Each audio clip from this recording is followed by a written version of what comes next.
স্বরাষ্ট্রমন্ত্রীর নামে সেনাবাহিনী মাঠে না থাকলে আওয়ামী লীগকে ঠেকানো যাবে না, এমন একটি মন্তব্য সামাজিক মাধ্যমে ভাইরাল হয়েছে। যাচাই করে দেখা গেছে তিনি এমন কোনো মন্তব্য করেননি। মূলত একটি স্ট্যাটাই পেজের ব্যঙ্গাত্মক পোস্টকে বাস্তব বক্তব্য হিসেবে প্রচার করা হয়েছে। অর্থাৎ এটি একটি ভুয়া ও বানোয়াট দাবি। বিস্তারিত জানুন আমাদের প্রতিবেদক রাফিদ হাসানের রিপোর্টে।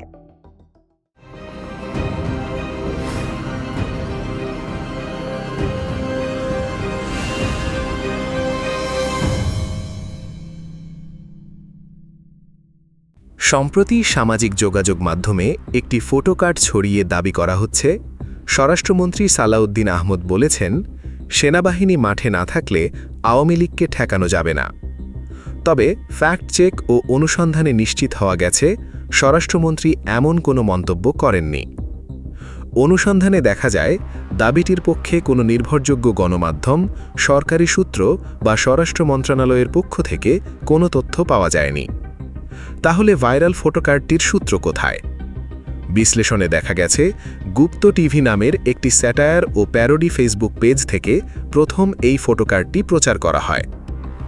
পেজটির বর্ণনায় স্পষ্টভাবে উল্লেখ রয়েছে, তাদের কন্টেন্ট শুধুমাত্র বিনোদন, ব্যঙ্গ ও প্যারোডির উদ্দেশ্যে তৈরি করা হয়।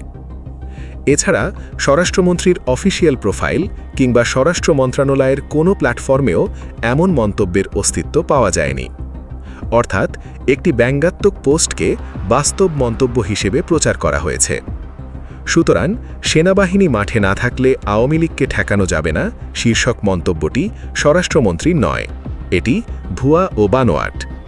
গুজবে নয়, সত্যে বিশ্বাস রাখুন।